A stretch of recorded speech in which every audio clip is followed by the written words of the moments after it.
You did good. You did good. You know, it's funny. I'm wearing this hat here. I'm wearing the Star Wars hat here, and yet I have on a Marvel T-shirt. So try to go figure that one out. You know, I'm just a big nerd. It's just all this. I'm just a big nerd. And what's this? This lightsaber. It looks familiar. It looks very familiar, especially after today's episode. Oh, duh! I hit the wrong button. I had the demo thing on. All right, there we go. Oh man, all I can say is that this episode, man. Oh my God, this episode has been. It was something else. Okay, so this is. I'm gonna take this off. This entire season has been. Am I the only one, or do I think that this season was better than the first one? Now, don't get me wrong. Like on a scale of 1 to 10, as far as the first season goes, it was definitely a 9 to a 10 towards the end for me. This season, for some reason, has just been hitting it out the park. I have been on board with every single episode. There is nothing so far that I actually didn't like this season. Now, I guess you could say maybe the first couple episodes started off a little slow, especially the one with the frog lady. Can't remember her name.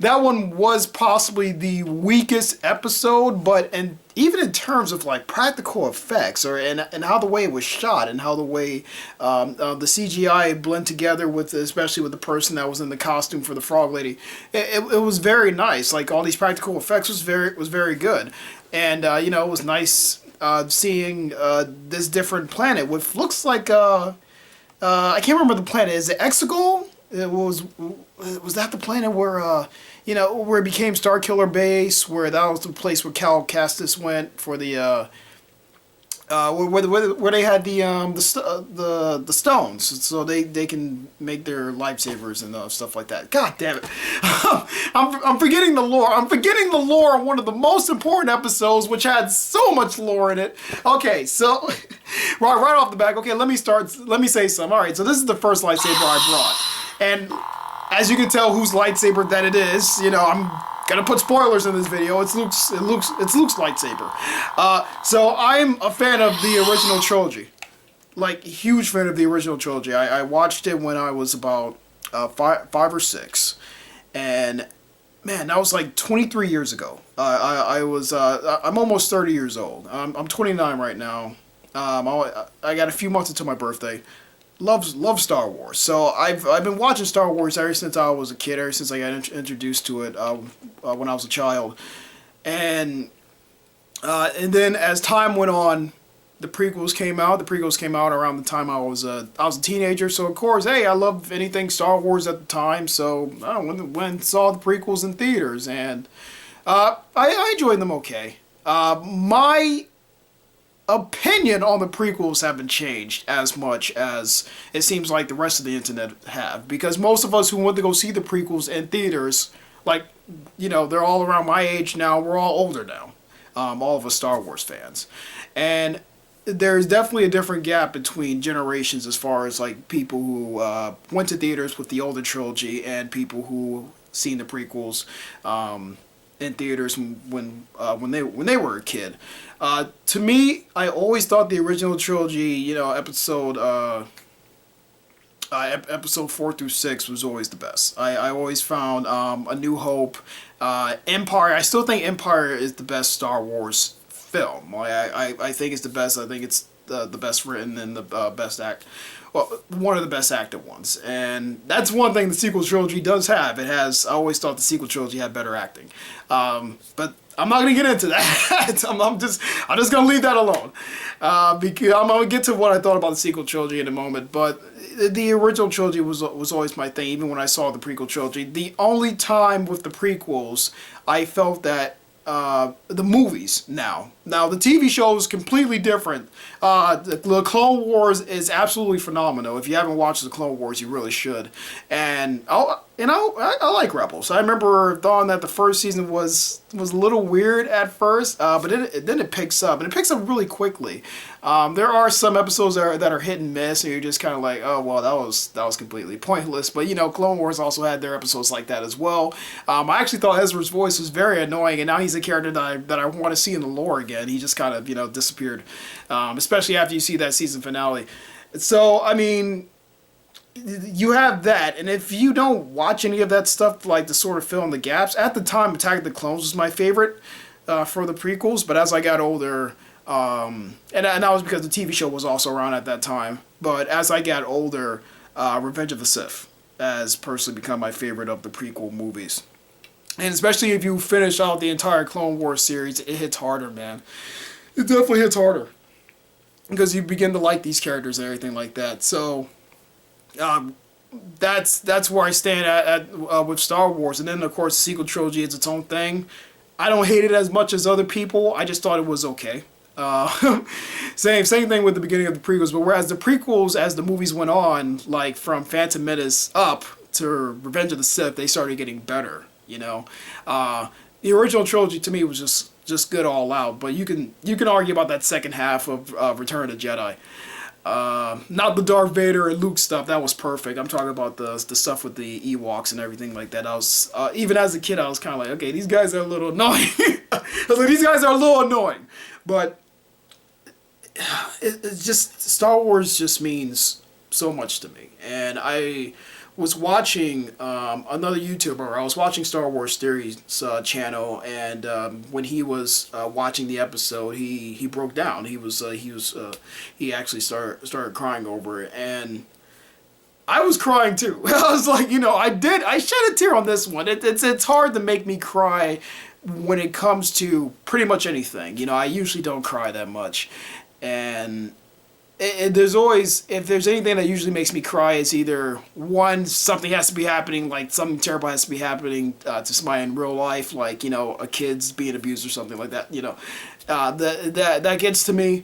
But media, well, certain movies and books and stories, like they can really get to you. And I like to write. That's one thing that I like to do, which reminds me, I need to update my DeviantArt page too. I haven't updated that in like 2 years, it seems like. But I really like this stuff, and I like putting emotions in the stories, and I like fantasy, I like sci-fi, and I like connecting to characters, whether fictional or non-fictional, whether they're based off of real people or not. It can make such an impact on you. So, as someone who has a love for the original trilogy like I do, to see this character who I loved for a long time, who I just liked from the beginning. Yes, he was a little annoying in A New Hope, but to see this character show up at the end with this green lightsaber, I completely lost my mind, man. It was amazing. Like, okay, so this episode, even from start to finish, even starting off with Boba, and I love the fact that Boba Fett is back, but I was never that big of a Boba Fett fan. I always thought, it's funny enough, I always thought that Darth Maul was a little cooler than Boba Fett, even though he was only in, one movie. But they did more with Darth Maul's character for me, so I actually thought like his character was more interesting. But Boba Fett, they've done the same thing like they did with Darth Maul. They've slowly built him up over the years, and as more and more stuff started to come out, I started to like him a lot more, because Boba didn't really do anything in the original trilogy. He never really made an impact on me as it did a lot of people. And I think it was just because of the armor, because the character had no depth to him whatsoever. So it's it starts off with Boba Fett, and they're basically trying to track down the scientists, the cloner from before, and they're trying to infiltrate Moff Gideon's ship. Now I'm not going to go through the whole thing because you've probably already seen the episode, so I'm not going to fully recap it here. I just want to say, starting off, the CGI in this is actually really good. Like, you have to understand that this is a TV series, but this has a budget of you know, kind of a full-length film. So when these Dark Troopers come on, and at first I was about to say, oh, come on, man, they can't do this.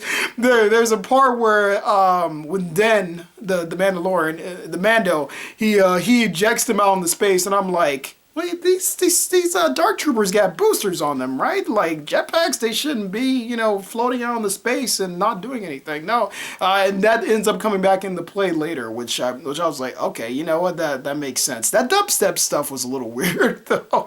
That was a little odd, but it was still enjoyable to watch. So after that, after they finished taking down all the stormtroopers, who they cut through like butter.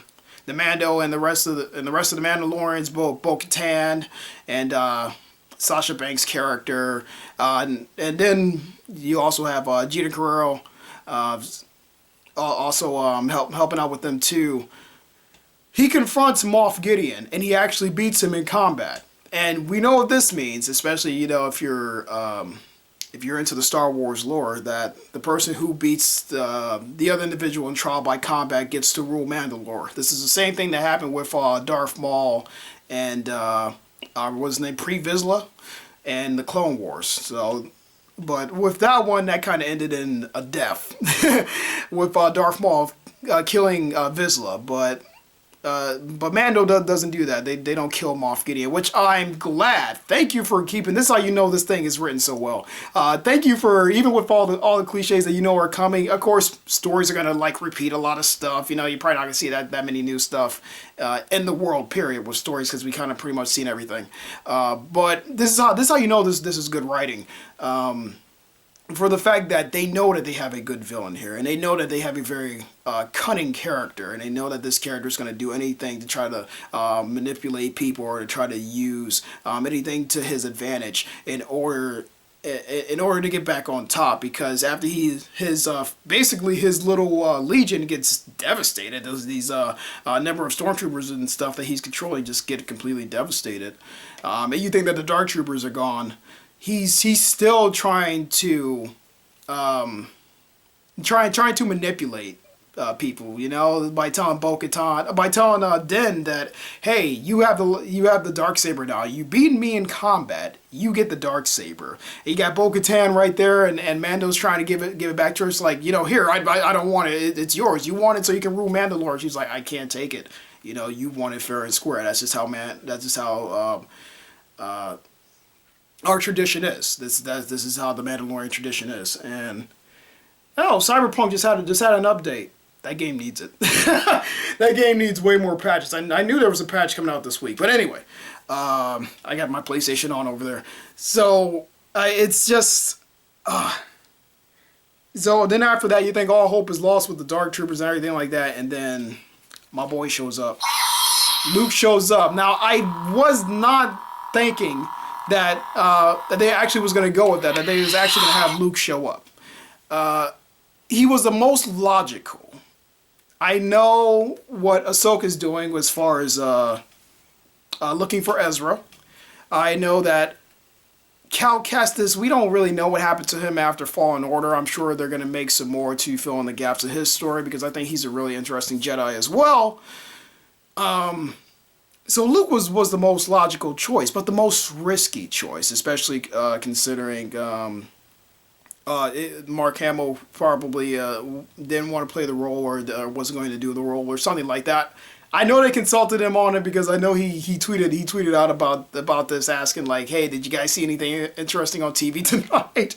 which was a pretty funny tweet. I'll try to see if I can find it. Maybe I might put it up on the screen if I haven't already. When I'm editing this video, but it was nice seeing the fact that they didn't really replace him with a fully new person. They did, but they put a deep fake on him. They kind of de-aged the character a little bit. The same thing that they've done before in Star Wars with they did it with Grand Moff Tarkin and Rogue One. They did it with Leia and Rogue One as well, and they also did it with her in Rise of Skywalker with the de-aging and putting the deepfake over the overlay. over the actor who was modeling the character. So I was glad that they did this. I thought his voice was a little weird. It felt like they probably took like a previous recording from somewhere and did that, unless Mark himself actually did it. But I think he just gave the go ahead on the mocap. And I don't know what else he was involved with this. It seemed like it's kind of tight-lipped a little bit, but it was nice seeing him. And then you got R2 there. I wanted to see more of a reaction to him seeing Grogu. I really did, because just from the sheer fact of how the character looks, and I was like, they can't miss this opportunity, man. Even when Grogu was first introduced, we just known him as Baby Yoda, and Disney ran with it. I was like, they cannot miss this opportunity to have Luke meet this character. It would be phenomenal. But I wanted more, so I was a little disappointed with that. But either way, I don't think it could have ended off better. I don't think it couldn't have ended off better. And then also you got the after credits scene with Boba taking over Jabba's palace. So now I guess he's like the leader of the underground, at least so far on Tatooine. We don't really know how much Jabba's hands stretch, but from what we could see, or at least what we known about him, he was known throughout the universe, even during the Clone Wars. So, and we all know Jabba's fate. But you say who was running his syndicate at the time, and we find out who it is. Nice seeing that character again, especially the actor who played him, who voiced Grievous. That was very nice seeing him in that role. And then that's going to lead to something else, the Book of Boba. I don't know what that's going to be about. Either way. Loved it, absolutely loved it, guys. This series have been absolutely amazing. I would love to praise Jon Favreau and Dave Filoni for this, and all the other directors and actors who was in this: Pedro Pascal, Mark Hamill, Deborah Chow, Bryce Dallas Howard. All you guys did fantastic for this. But not only for the season, for this series. You have brought the faith of Star Wars back. You did something. You gave me hope. You gave me hope. You sons of a guns. You gave me hope for this franchise again. I had my issues with Rise of Skywalker, but like I said in the review, it was like the last review I did for last year. I just thought it was okay. I wasn't really hurt by it like most people. Did find some stuff insulting, but not as much as The Last Jedi. Oh boy, The Last Jedi. As a movie, it's good. As a Star Wars film, it's awful. But get into that another time. I'll probably not get into it at all. But that's all I wanted to say. I just wanted to make a video on that. Star Wars means so much to me. And I just want to thank Lucasfilms and I guess to an extent Disney for actually doing something risque, but not losing where it came from, but not losing its origins, not losing the feel of that original trilogy. This was the most I felt about Star Wars since the original trilogy. Now, yes, like I said, I loved Clone Wars and Rebels and stuff like that, but I don't know, just seeing it in live action and seeing a respect to these characters, and after having this, Luke show up, this definitely solidifies that this is during this is after, Return of the Jedi. We already know this is like a few years after that, like, what was it, 5 or 10? We already knew this. But, I don't know, just seeing the character in there in live action. And I don't care if I would have saw Luke animated, man. What he technically was, I would have just loved that. So I was very happy with this. I was definitely very happy. All right, see how long I've been talking for? Been talking for about 18 minutes. Oh, wow. Yeah, this actually went on a lot longer than what I thought. Well, guys, that's all I got. I know this video is probably going to get like 3 views. I don't care. I just really wanted to talk about this. Oh, and my next video is a little bit of some cyberpunk stuff. Just talk about my overall thoughts on it, at least right now. And Cyberpunk, man, that's in a whole nother story. Well, anyway, guys, that's all I got. I actually got to go and pick up a family member from work, and catch you guys later. May the Force be with you. God bless.